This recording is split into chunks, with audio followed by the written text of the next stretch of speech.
Good evening, everyone. I'm David Harris, class of 2017, and thank you for joining us for this week's edition of NextGen Presents. Over the past year, graduates have told us they want more professional development, mentorship, and practical career insight from fellow Falcons. This series was built in direct response.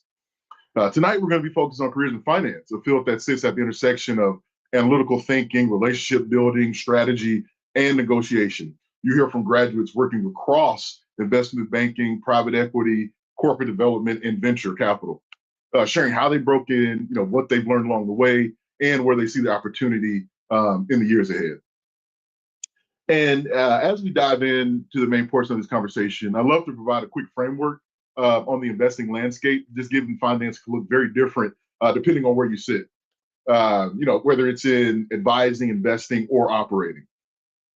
And so if we look at the investing spectrum as a real estate transaction, such as buying a single family home, we can draw a lot of parallels to investing. So initially we can split this investing spectrum in half, and we'll call it the sell side and the buy side. The sell side will be made up of the realtor and the realty or brokerage that their realtor works for. They will provide insight into the market and give you a curated list of homes that meet your criteria. The buy side will be the party that purchases the property. If you're a buyer, you go to the realtor to help you find a house. You'll purchase a house, maintain the house, and ultimately sell the property. And this is the same for finance. An investor would go to an investment banker at an investment bank to find a business that meets their criteria. They'll buy the business, they'll operate the business, and then sell the business. Also with an investment banker. So hopefully, that parallel with a real estate transaction really can kind of give you some context to a conversation, but we'll dive deeper as we move on. And then we want to look at the maturity of the businesses being invested in for the same lens. Early stage, which would be kind of like the land prospecting to keep with the real estate parallels, would be venture. And later stage, more turnkey properties that are already furnished are the private equity investors. And so with that, we just wanted to make sure you have the broader structure in some context to kind of the careers we're looking at and how they play with each other. So with that, I'm excited to turn it over to our guests. Each of them have taken a different path to get into finance, and together they bring a wide range of perspectives across investing, corporate strategy, and strategic capital. I'll start by inviting each guest on to introduce themselves. First, we have Jenny Galbraith, class of 2013. Hi, everyone. Thank you, David, for taking the time to kick this off. My name is Jenny Galbraith. Like David mentioned, I am a 2013 grad, was in squadrons 24 and 27 at USAFA, was a management major, commissioned as a 65F finance and cost analysis officer, served for 7 years active duty, was stationed in England, got sent to grad school at the Air Force Institute of Technology in Dayton, Ohio. And then also my last assignment was Los Angeles Air Force Base, and I also did one 6-month deployment. During my time in the service, I was fortunate enough to get sent to grad school. I also did an MBA full-time as well. So by the time I got out of the military, I had 2 degrees, and I went straight to work on Wall Street within investment banking in New York City at one of the top 4 banks. Started my career at Bank of America within their industrials group, then went to Goldman Sachs, and now I'm at JP Morgan. Nice. Thanks, Jenny, for your time, and really excited to kick this off. Next, we have Christian Evans, 2008. Good evening, and thanks everyone for joining us. I am a 2008 grad.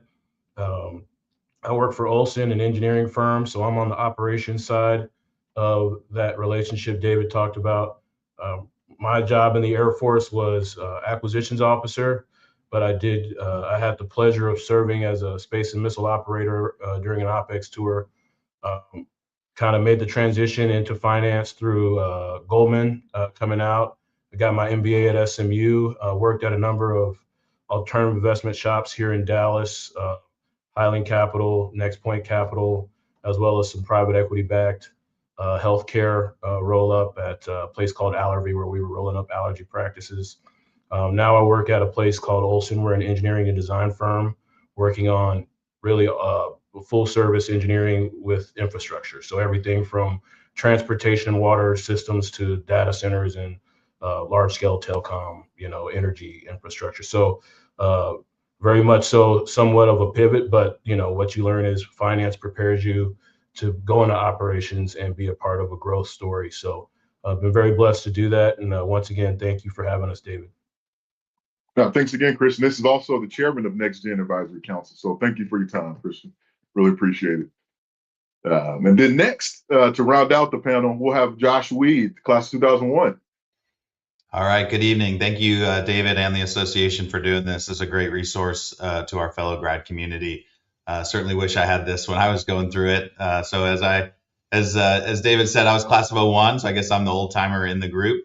And I was in Cadet Squadron 24 and 17. So I guess I share that with Ginny. I was also a 6.5F finance officer, did budget, and about 11 years active duty. I actually stayed in as a reservist. I'm still an IMA reservist part-time, depending on budget office for the last about 15 years. But when I left active duty in 2012, I went into corporate finance. So left sort of budgeting on the government side and did budgeting in the corporate world, which they call FP&A, financial planning and analysis. Ran that for a large industrial conglomerate out of Houston, Texas, about $1 billion revenue company, a few thousand employees. Moved into oil and gas, did finance for several years, then moved into operations, eventually ended up being chief operating officer of that company as we took it through exit and sale to the public markets. And at that point, with that financial background, then me and a few other partners started a venture investing firm. So on the early stage investing in David's roadmap, venture capital called Veterans Venture Capital, we invest in defense tech companies that have a veteran in leadership. So in the C-suite, not always the founder, but in leadership, and really trying to support other fellow military veterans that want to go on an entrepreneurial journey. So thank you and pleasure to be here. Well, thanks, Josh. Really appreciate you joining us as well. And to round off everything, I'll give a quick intro. I know you probably see my voice on a few of these. I'm David Harris, class of 2017, originally from Dallas, Texas, go Cowboys. After that in there with Christian as well. And so I was class 17, did 5 years active duty, 3 years working on nuclear cruise missiles, and then 2 years at the National Reconnaissance Office doing satellite software development. Upon separating, I was fortunate enough to intern at Blackstone and also fortunate enough to go to Stanford to get my MBA. And post MBA, I worked at Vista Equity Partners doing doing software investing, the private equity side of the house. So I will chime in to all things private equity as well. But without further ado, really excited to jump in and really hear from the panel we have, which I am really excited about. So first question to kick things off, what initially sparked your interest in finance? And at what point did you realize this was your longer term path? And I will have to jump in here and say that Christian was probably with the initial part of my journey. I will say he was the first LinkedIn message I ever sent. It was terrible, but I'm still happy he responded. So I definitely wanted to kind of embarrass Christian a little bit, give him a shout out for being a large reason I'm in the seat today. But I'll open that up for anyone. Josh, you're first, you're next on my screen, so we can start with you. Sure. Yeah, I didn't know I was going to get a career in finance. I actually came to the Air Force Academy thinking I was going to design airplanes. I was like, oh, I'm going to be an aero and astro major. But I was always good at math, was pretty quick with numbers. And then I took my first astro class and I was like, oh, I'm not going to be doing this. And so I had to find something else to do. And at the Air Force Academy, I ended up majoring in economics and operations research, a dual major, which is really the quantitative side of the kind of finance and economy. And I loved it. Absolutely fell in love with it. Really loved both the micro and the macro study. And so that was really sort of where my love of finance was born. As I said, I was kind of an old timer. So I was at the academy in the late 90s, which some of you may remember. That was the Greenspan era at the Fed. Things were very booming in the late 90s, the first kind of tech boom. So I was following the markets. I used my cadet loan to invest in stocks. Didn't just go out and buy the expensive car in the lot. So I always sort of had a love of finance, and then it made sense to then go into government finance after the academy. Nice, thank you. Gina, Christian, feel free to jump in too. I'll jump in. So I kind of came to the realization both early and late. I watched a movie growing up called Wall Street. that really inspired me, just with the speed at which like that industry seemed to move. Maybe not so much the integrity, but the speed at which it seemed to move. So it was kind of always in me. But after, kind of spending time active duty and trying to figure out, well, what's going to be next, I kind of knew I wanted to make that MBA transition and go into business. But Goldman had a opportunity to participate in a program called the Veterans Integration Program that another grad had kind of let me know about, Trier Bryant, who worked at Goldman at the time. And so kind of started doing my research. I would say within the year I was getting out. So obviously late to the party. So I think it's good to have maybe some stories in case someone on this call is a year, 6 months out, and maybe considering it's not too late. Although it's definitely a benefit if you're early on in the process. But did the went out, got selected for that program, and through that process, right? And I think everybody that has gone through the process of transitioning has made the calls, right? You're calling a bunch of grads from a bunch of different service academies, and then they connect you with other folks. And through that, once again, you get to see how this industry and where we sit within it, within service academy grads, it just really piqued my interest. And so what made me realize it had staying power for me was just seeing like what being an investor, an investment banker, whether it's public, private markets, right, venture, private equity, early growth, like there's power in ownership, no matter where you're at in that spectrum. And so once you learn, like, the aggregators of assets are the ones you read about in the Wall Street Journal, that's kind of what made it have staying power, seeing just how close you are, right, when you're working at some of these financial institutions to that, to that energy and what's going on in the market. So yeah, definitely kind of a weird way to get into the industry. And I surely wish I would have prepared myself a little earlier, but once you make the decision to go, you got to dive in, right, and not take no for an answer. There you go. And then Jenny, to round us off. Yeah, so I grew up in a military family. My dad went through OTS, was a career Air Force pilot. My brother is still a lieutenant colonel in the active duty Air Force as well. He's a navigator. So I didn't really come from a family that had ever done anything in corporate America. It was like a military family. I was born at Travis Air Force Base. But when I went to the Air Force Academy, my family wanted me to be a pilot.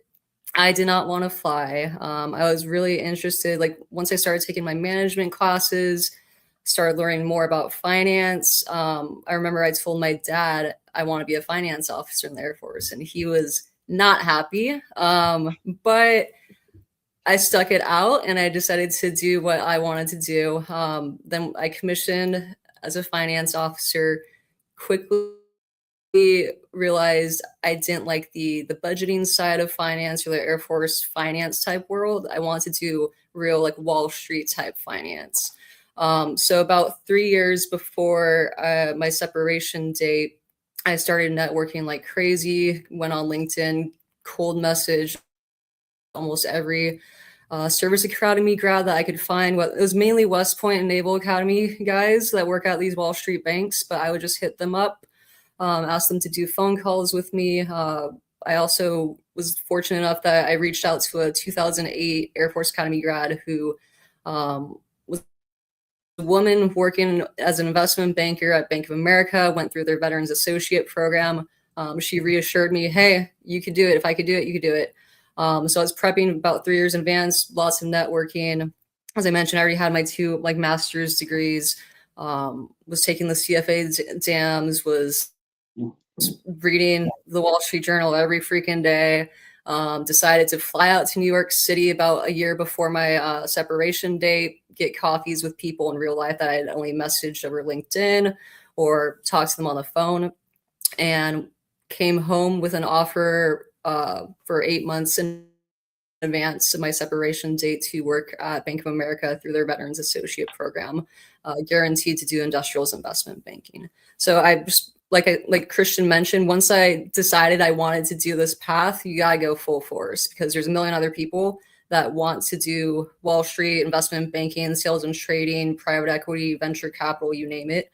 But you really just have to like go full force and don't take no for an answer as well. There you go. And I mean, you see the, kind of, some people start immediately after the 5 years and wait a few years. Everyone's path seems to be different, which is also just very beautiful, and gives everyone listening that, this path can be for you at, any point in time, post service. Yes. Thanks for sharing that. And just kind of given how you got to where you are, can each of you provide a high level summary of your industry and your role? And since we started with Josh, we'll start with Jenny this time. Yeah. So currently I'm a vice president doing industrials investment banking at JP Morgan.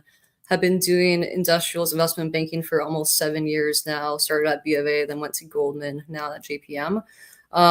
Technically, I am based in Manhattan Beach, California, but I spend a lot of time in Manhattan, New York City. And I spend a lot of time on the road just flying out, meeting clients. So when you think about investment banking, especially as a coverage investment banker, I focus on industrial companies, specifically aerospace and defense companies, and I'm essentially their strategic advisor for any big transaction they want to do. So I specialize in mergers and acquisitions. So when a company wants to buy another company, they could hire me and JP Morgan to help advise them on that buy side. Or if they also want to sell themselves or sell part of themselves, they could also hire us on the sell side and really figure out how to position that company, take it to market, get the valuation they're trying to get. I also do IPOs. So if a company is private, wants to go public, we help with that too, and various capital raises. So right now there's been a lot of defense tech booming and a lot of people wanting to do series raises, so like private capital raises. I've been helping out with a few of those as well. So when you think about, I help founder-owned businesses, family-owned businesses, public businesses. It just depends what stage of their company life cycle they're in and what their strategic priorities are. But you could view investment bankers as those strategic advisors. They always are there to help consult the CEO, CFO, and the chairman of the board of directors, figure out what to do best to grow their company and create shareholder value. No, thanks, Jenny. We'll jump to Christian now. Yeah, so I am on the operations side of that. So I work for Olson. We are an engineering and design firm. I lead our southern region, which encompasses Texas, Oklahoma, Louisiana, and New Mexico. I'm charged with growing my geography, everything from operations to culture to strategic and organic growth. All the things that go into operating an engineering firm, I kind of lead that process. But we are private equity backed. So Morgan Stanley Capital Partners is our private equity partner, and they made a pretty substantial investment in Olson with the expectation in 5 years they will sell it at 3 to 5 times what they bought it for. And so with my role, I'm charged with being a part of that growth story. And so we've got targets on what my region represents within the greater conversation on. I mean, a popular word that you'll hear is EBITDA, right? I mean, sometimes you feel like it's overused, but when it comes to evaluating a company, Jenny will tell you it's probably one of the most important number that investors use to evaluate your business. So for us on the operation side of that, our job is to maximize our EBITDA. So how do we do that? I mean, you've got a number of tools to use, right? Number one is how do we expand the margins without spending a dime, right? How do we take the current operation, put systems and processes in place to help be more efficient in our workflows? Second is organic growth, right? How do you go find more talent to do whatever it is you're doing? For us, we have to find great badass engineers, right, to grow that can serve complex clients, help increase, right, our revenue per contract, per deal, right, per client we're serving, and then you have inorganic growth, which is the M&A side, which given my background, I'm also able to participate in and lead deals kind of like as a corporate development officer here in the southern region. So I help lead our M&A to a certain extent with our M&A team here internally and find deals here in the southern region. So it's been a really great opportunity to not just be on the finance side, but also take advantage of some of our leadership training. I think what you'll learn is having a start in your professional career in the industry prepares you to do quite a bit of things, whether it's operational leadership, public, investing, and a bunch of other things. So for me, it was a great kind of foundation in actual corporate leadership, and also being able to be a part of a growth story with private equity backing. Gotcha. No, thank you, Christian. Thank you. All right, Josh. All right. Well, I'm on the investment side. We're a venture capital fund, which we built our firm starting in 2019. So we're about 6 or 7 years into this. We're on to our second fund. So in the venture capital industry, which is actually really a subset of private equity at large, you can think of private equity as, everyone knows about the public markets. You see that on TV. That's about 80 to 90% of the asset value in the economy. Between 10 and 12%, and that's actually growing, is in the private equity space. And those are companies that are privately held. And so I'm sure most of you have been following the news. Probably the most famous and largest IPO in history was SpaceX that came to the public markets. And that company, as over its almost 20-year existence, was grown in the private markets through private raises. Started on the early stage venture, moved all the way through growth equity, and then eventually exited to the public markets.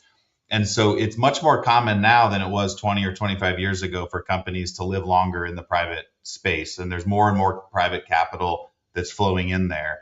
And so me and my partners, I'm one of 5 general partners at our firm. We own our firm, and we own the funds that we raise. We essentially go out to investors. So we are fundraising as well. That's part of our hat. We go out to investors. They invest in our funds, and then we source deals. So we go out and find companies. That's another big part of our role, is to go out and find great deals and great companies to invest in. And then we structure the investment, the terms of the deal. If we're leading the round, for example, we're going to make the investment, structure our equity investment. So we're taking other people's money and buying a share of that company. No different than when you buy a share in the public market. It's just a private share of that company. And we're trading money for equity. And then we work with those companies that are in what's called our portfolio. So we have about 20 companies that we're working with. Those are our portfolio companies. And they're like our children. Like our goal is for all of them to grow up and exit to the public markets. And so another big part of our job is what we call value creation or portfolio company support. So just like Jenny was saying, she's working with her companies on whether they're raising money or trying to exit to the public market. Similarly, we are working with all of our portfolio companies. We're often sitting on the boards of directors, or we're observers to those boards, helping to create value with the ultimate goal to eventually exit those companies, just like SpaceX did to the public market or to a strategic buyer. And then when we get the proceeds of that transaction, we pay back our investors. So ultimately, that's the business model. And for a small firm, I mean, we're about $100 million assets under management, and that's tiny in this space. I mean, there are many firms that are multi-billion-dollar assets under management. So we're a small firm, which means we write small checks, and then we're very hands-on with the company. So hopefully that paints a little bit of picture of what we do, and would be happy to dive in a little deeper as we get through the rest of the presentation. Yeah, thanks, Josh. And that's it. And thank you all for that great kind of overview of these 3 career paths. And Jenny, I specifically wanted to ask you this question just to kind of get your take on how did this career impact your lifestyle? Just given you're a banker, I know that's always an interesting one to cover, from hours, location, flexibility, stress, and kind of what trade-offs surprised you from that perspective? Yeah, so it was interesting. I started prepping to try to break into investment banking, like I mentioned, 3 years before my separation date.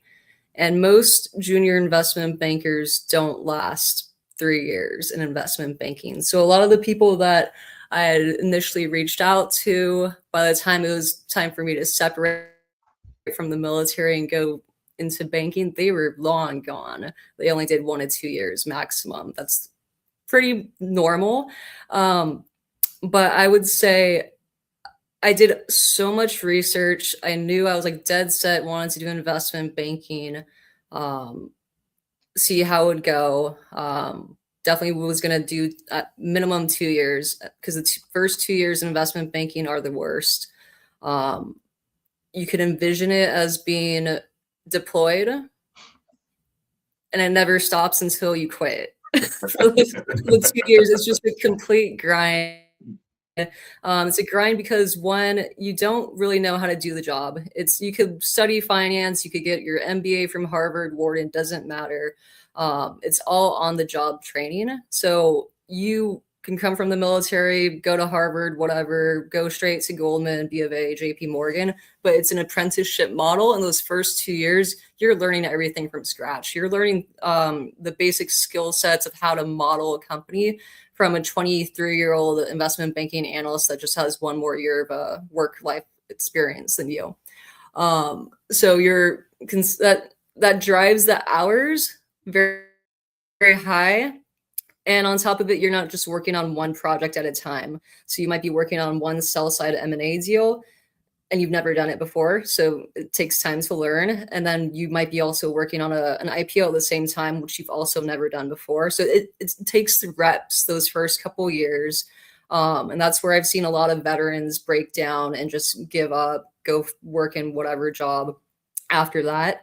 But once you get through that hump, once you promote to VP, the work changes a lot. It's way more different. You're more client facing. You're on the road, going to client dinners, lunches, meeting people, which is the part that I love. Always meeting brand new companies, learning about them, getting them to trust me. Lots of travel, domestic travel, international travel. I never know where I'm going to be the next week. And I never know who I'm going to meet as well. So I'd say lifestyle shifts. It's never going to be a 40-hour work week, regardless of what level you are in investment banking. The first couple years are the hardest, and I don't think the money is that great. It's very high your first 2 years compared to your military paycheck, but for the amount of hours you work, it's not that much, especially when you factor in taxes and cost of living in like New York City. But once you get promoted to VP and above, you start feeling the benefits, definitely. Yeah, I definitely could probably see that. I know that 40 hours is probably a multiple of that, when you're a junior banker. So no, thanks, Jenny. Thanks.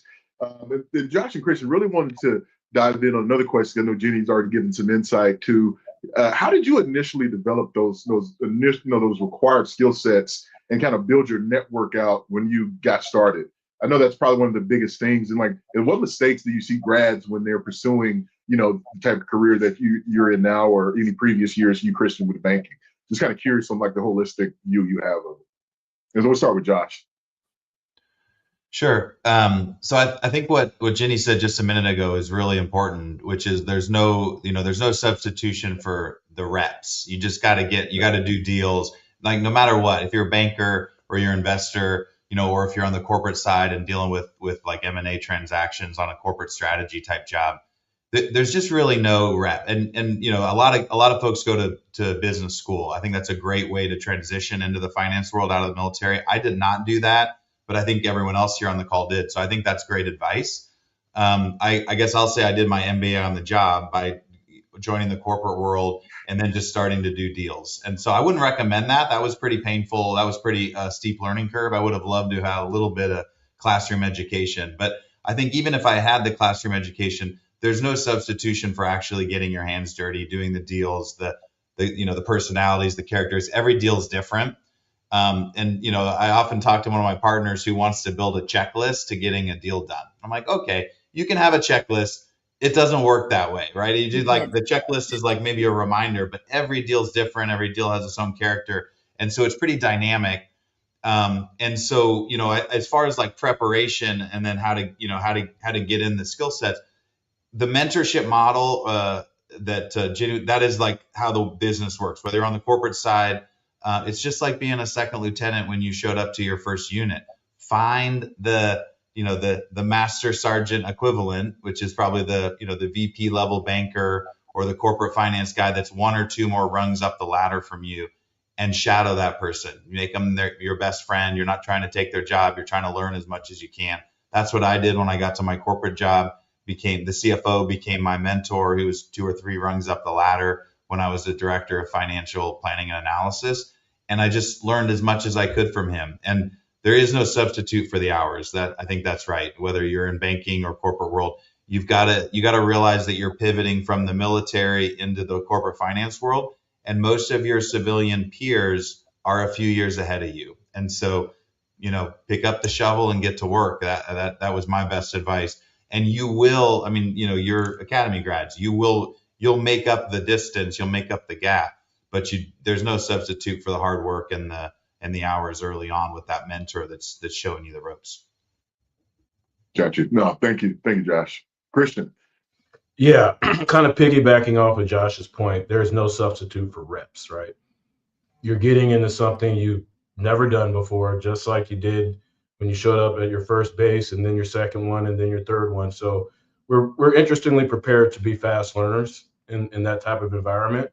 And so, it's reps. And then, ideally, kind of like what Jenny did, she took the time to learn about what investment banking was all about. And so she understood that there were going to be very long hours and, the nuances to what a day or a week or a year in the life of an investment banker is. But there are a number of different roles in finance that include investment banking, but also outside. We didn't talk about, the sales and brokerage side of the house, where, you're selling large, blocks of stocks and bonds to large investors, kind of like what Josh is doing, but you have public investors. And maybe that's your personality, is to be on the call, be on the phone, smiling and dialing, or, going and raising money, or going and finding buyers. So ideally, you can maybe go into a role in finance that aligns with your current strengths. So do the research, right? Figure out what am I strong at, right? There's a number of personality assessments as well, where you can kind of get an outside look to kind of understand what aligns me best in the finance world. But once you get there, once again, it's just reps. You have to continue to show up. You don't really have a choice, because you're going to be drinking from a fire hose either way. But here's a couple of things. Don't make the same mistake twice, right? It's okay to make a mistake, make them fast, and don't make them twice. And work harder than the person next to you, right? So whatever that looks like for you, take the time extra, just like you would, right? If you're playing a sport and you want to actually get on the field, you got to put the time in. And so take the time extra to differentiate yourself. And those are, you're going to learn, right? It's just like with everything, reps, you will learn, and that time that you do take will make you all the better. And honestly, it'll make it even more dynamic if you do choose to pivot into a different area of finance or into an adjacent industry. David, can I add one more thing just before we move off this topic? Absolutely. I think this, and you've heard it a couple times here tonight, this idea of, networking. And it's kind of a dirty word in the military, I have to say. Like, when we were trained, and, you don't network for a job. The Air Force is going to, the assignments person is going to tell you where you're going, and you need to be happy with it. And so I talk to a lot of folks that are transitioning out, and they don't really appreciate, I think, generally, that's a broad brush, but the power of networking. And so maybe that's a bad word and we shouldn't use it. Maybe the better one is you need to build relationships. But you heard in this call here, when Jenny was saying she was getting ready a year or 2 or 3 out, she was going and meeting people that were in the industry, asking them questions. Well, what's your job like? That was building relationships. You can call it networking, building relationships, making connections. David said at the top of the call that he made a cold outreach to Christian, and that helped launch his platform. I think we probably all have stories like that, where someone was even in the Long Blue Line, or maybe the other network, the other Academy Service Network, where we reached out to people. And I would encourage all the grads on the phone that when one of the big mindset shifts that have to change when you move from the military to the private sector is networking is not a bad word. It really is about building out your relationships and your first and second order contacts that will help place you in your career. Yeah, piggybacking off that, just to kind of round out on the networking side, and Josh, you're spot on. I'll just say, you know, it can be a new experience trying to figure out how do I go into this environment, meet this person that may be a managing director or, you know, somebody very senior and build up the courage to get that person to a lunch or to get that person to have a coffee. I always use their story as my entry point. So if you do get an opportunity to meet somebody and you get that card, use it, number one. Or if you're going to reach out on LinkedIn, reach out. But it's always best to lead, or at least I've had a lot of success leading about, you know, kind of asking them to share their journey to leadership wherever they are.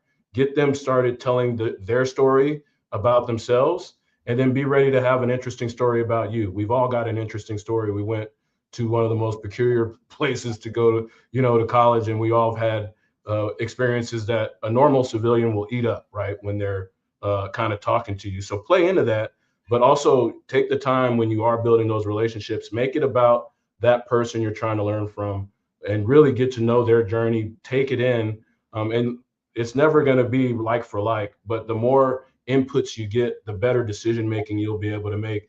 And like Josh said, you're building those relationships that, you know, all the while you'll look back 10 years, like when I made my transition in 2014, a lot of those relationships are still very relevant, right, in my life and my career.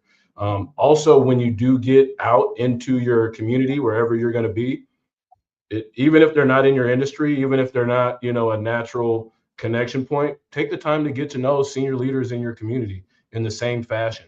Because once again, the business is bigger than just the investment bank and the investor.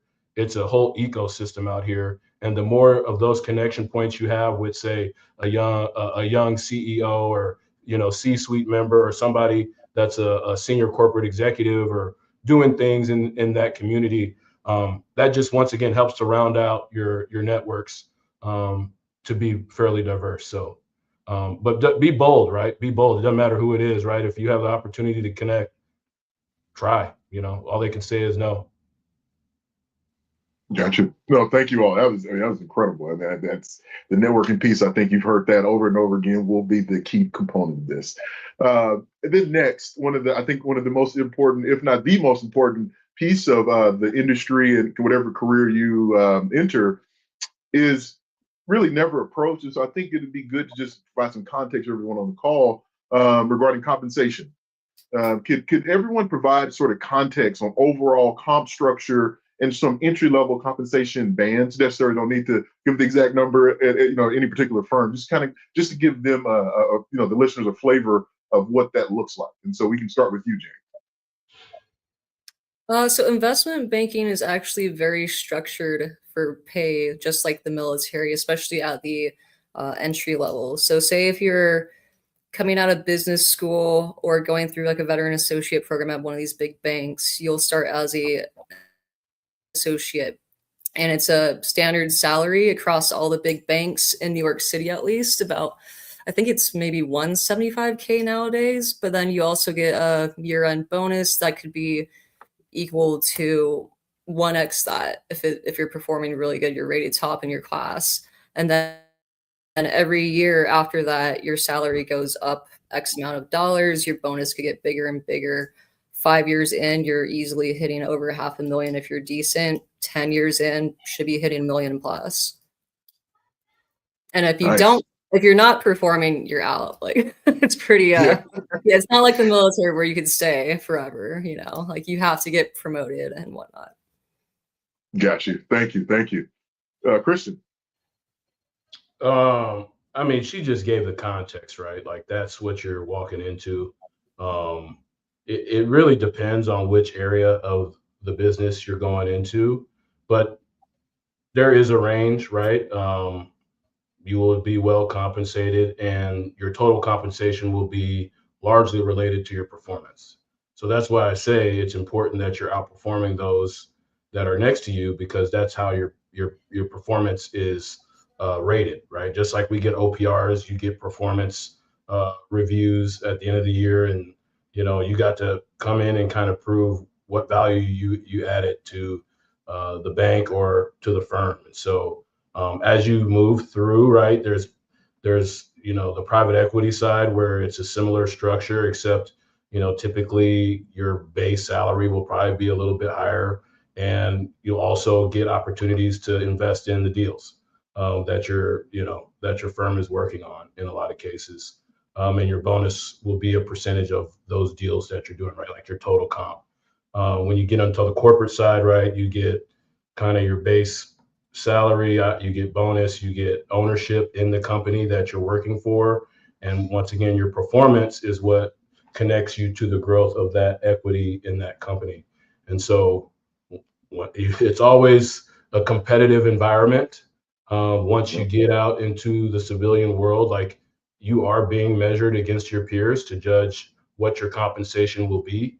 You can go look up, compensation for an investment banker, for a trader, for a salesperson, for a venture person, for a PE person, for corporate development, corporate leaders. Like you could see what the bands are. But obviously there's a journey to take to get to those different areas. So in your journey, outperform your peers and you'll always come out on the better side of compensation.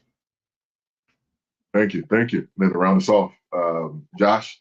Yeah, it's very similar. I think in the finance world, this idea of sort of the performance-based compensation, it reigns. I mean, we had an expression, and it's a little raw, but you got to eat what you kill. And in the financial industry, you've got to have sort of a percentage of the proceeds of what you're generating for your firm.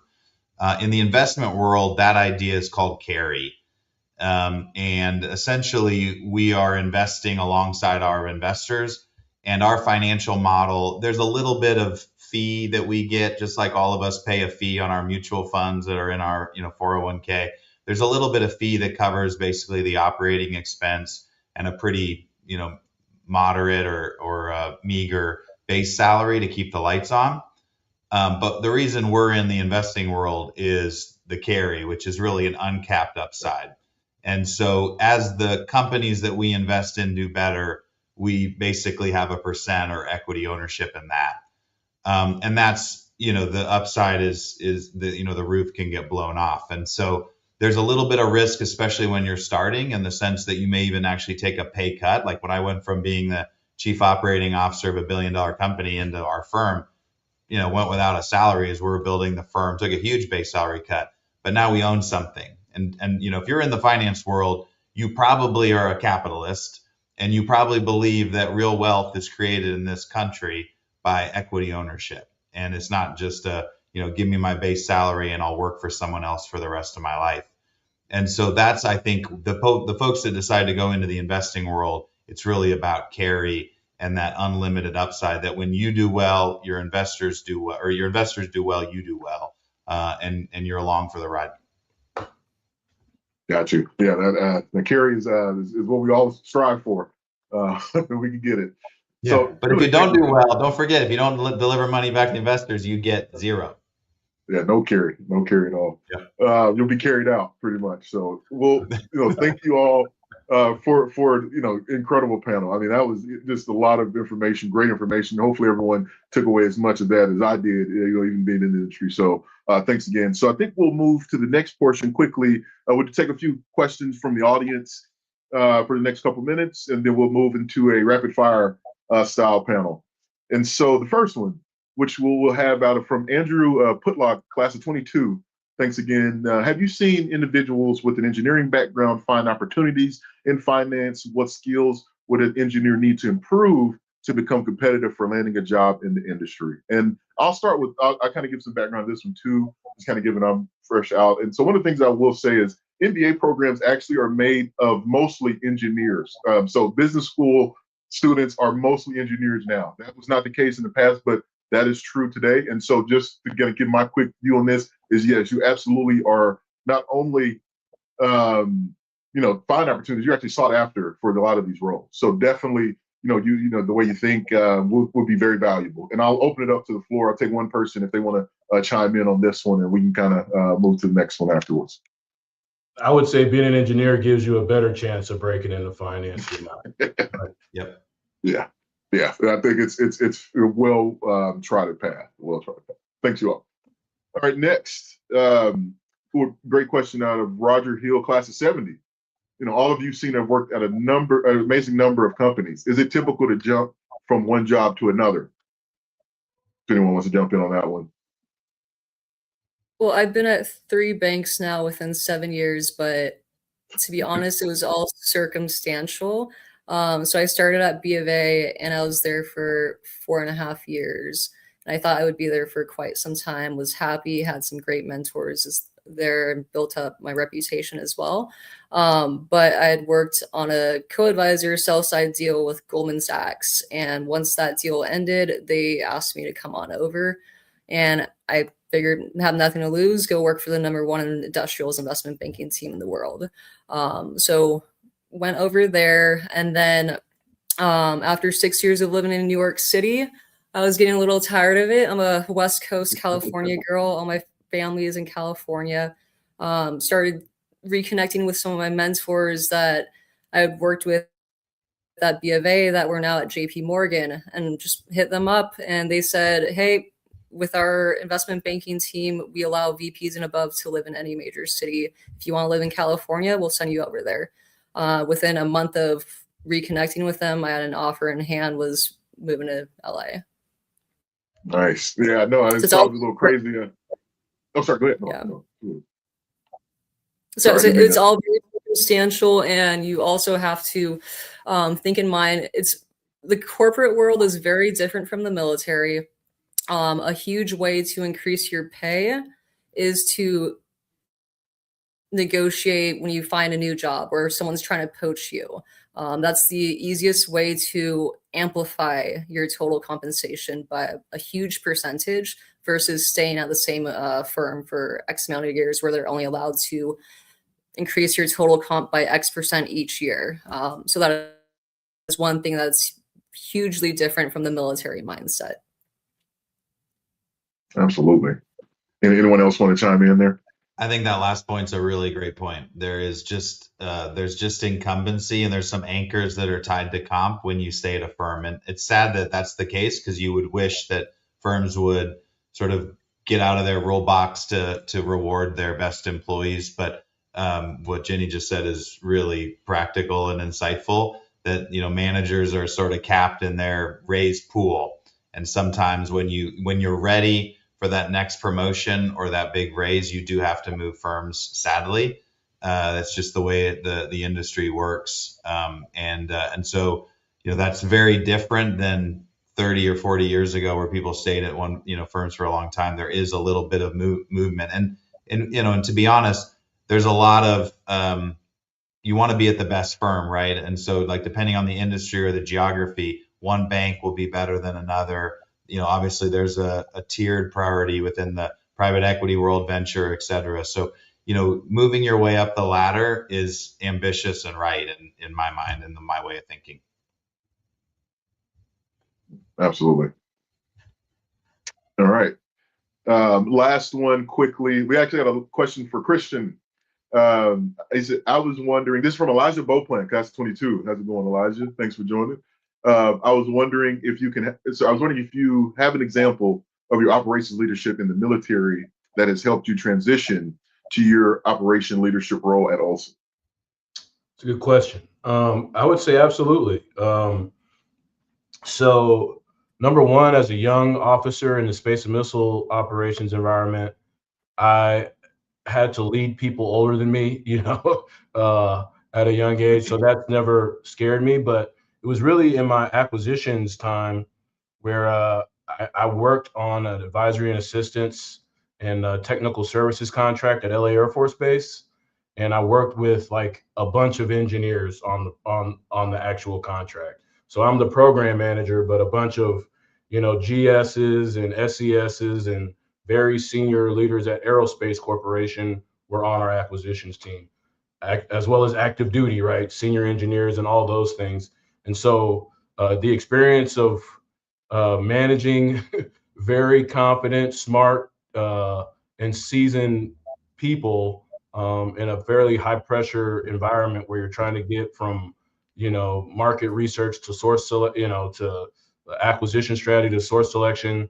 That was definitely helpful. But, also the time I spent in between there has also been very helpful in that preparation. But I will say like I said before, you're getting reps in leadership now in the Air Force.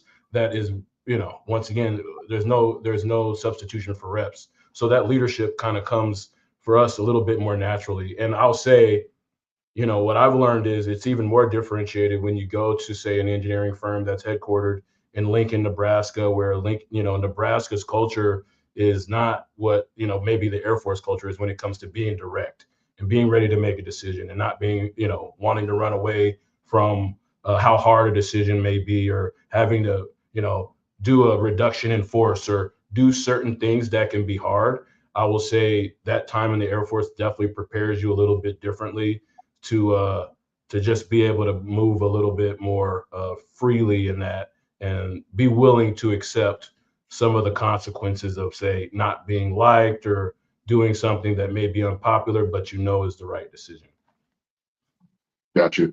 No, that is just great intel, and thanks again for the questions, for everyone that joined and were able to provide a question, and thanks for everyone for answering. And it's just incredible information being given. Hopefully everyone's taking notes and locked in. And we'll move to the last portion of our production tonight. And so we'll go to the rapid fire. So please feel free to give quick answers here, and we'll kind of shoot through these. And I'm really excited to kind of hear you all's perspective on these. Don't necessarily have to be about finance or anything, but please feel free to give kind of your answer. All right, to start off, best or worst advice you received during your transition? We'll start with Josh. I'll go best. Best advice I got was actually from a group of West Point grads in the network that were in finance, and it was go to the private sector. You can always come back to government. And I was government finance guy for a long time. I had a job offer, which I thought was great at the time, to work at, I think it was OSD comptroller at the time, and I think it was a GS-14, and I was like a major. I'm like, oh, that's a great promotion. I'd been working with those people before, and I was like, that's great. And these West Point guys are very entrepreneurial. They're like, what are you doing? Like, this is your opportunity to go try something completely different. And they kicked me in the butt, and I'm so glad they did. And went to the private sector, never looked back. Best advice. Gotcha. Christian. This is a good question. Makes me think, because I feel like I've gotten a lot of good advice. Don't necessarily remember who it all came from. It all kind of feels like, it's all one group of people. But one thing I learned is, and it's kind of cheesy and pretty common, but no margin, no mission, right? If you're not making money, if it's not making money, if it's not growing, then you're really not producing. And so that's always stuck with me, regardless of what area, the industry is. If there's no margin, you're kind of dead in the water there. Gotcha. Lenny. I'd say worst advice I got, especially when I was transitioning out of the military, was you're a finance officer. You're not a fighter pilot. Goldman Sachs will never want to hire you. A veteran told me that. And then years later, I get poached by Goldman. So it's interesting how things work out. So I would say for vets, take everything with a grain of salt as you're transitioning out. Some people might be jaded. They might have a chip on their shoulder. Everyone has different perspectives and whatnot. So just always take things with a grain of salt. And then I'd say the best advice was pretty much the opposite of that. I remember one veteran told me, hey, try to network with everyone you can. If they don't take your phone call or answer your message or email or don't talk to you, that's not someone that you even want to network with. That person's not worth your time. So I think that was a good point of view as well, just to figure out, like, if people are willing to take your phone call, respond to you, they're probably going to help you out, or at least you're going to learn something from them. They're probably a good person, not just like a Wall Street slimy investment banker, whatever people think bankers are nowadays. Yeah. Here's a bit of advice I have for the people on the call. If you are on the call and you do work in the industry and a grad does reach out to you, please respond to them, because a David Harris will happen if you do, and a Jenny Galbraith will happen if you do. The long blue line is something that we get preached to, and I'm sure we've all reached out to those grads that didn't reach back out to us. And it definitely doesn't make you feel great. So if you do get reached out to, take the time, 30 minutes, give them some time to really help them out. Yeah, and I just want to add a quick pin on this because it's just great things that Jenny and Christian both said. Actually, Christian gave me this advice earlier on my path is always ask someone who's done what you want to do. And I think that just kind of goes shows. I know a lot of your senior officers will be great, to be really good resources. But hey, if you want to go into investment banking, go ask a graduate who's in investment banking. I think that's just very straightforward, but it will help you along the way to avoid some of these bad bastards. And then also, hopefully, the person who said that, hopefully, they see you as a VP as banker now. So that's so. Well, I will say, like, none of us were rated officers or special forces people, but that's a big stigma. Wall Street, a lot of the veterans that work at these banks are special forces or fighter pilots, whatnot. But you could make a career in finance on Wall Street, venture capital, whatever, and not have to be a rated officer to do it.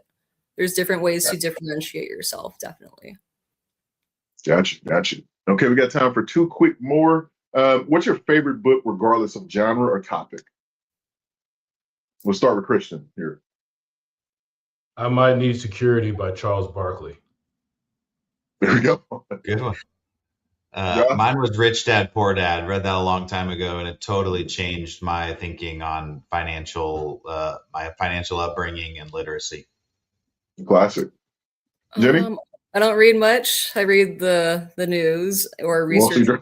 But I think like back in the days, I used to read stuff like Outliers, just to, like, figure out different ways of thinking. Great one. Yeah. You're just on top of the Wall Street every day, like you mentioned earlier. Gotcha. And then last rapid fire question. What would your 4-degree self be most proud of today? And you can't say family, though I know that's probably one of the things you're most proud of, or they're most proud of you. We'll start with Josh. Wow. That's the zinger. I think probably it's the connectivity to the academy now. And I know that's like a apple pie and warm hug. But I think that, reconnecting with this group, being part of the NextGen Council, talking to a lot of folks that are in the grad community, I would not have thought that as a 4-degree coming in. I wasn't even sure I was going to graduate, but somehow I made it. And then, I'm about to have my 25-year reunion, 25 years on, to be this tightly connected and thinking about sort of the, what the academy has done for my life. And then, sort of full circle paying it back into the kitty. I don't think I would have thought that as a 4-degree. Gotcha. And we got just a minute left, so quick from Christian and Jenny. We'll go to Jenny. Just the ability to stick it out, because I remember when I was a 4-degree at the Air Force Academy, I hated it. I wanted to quit.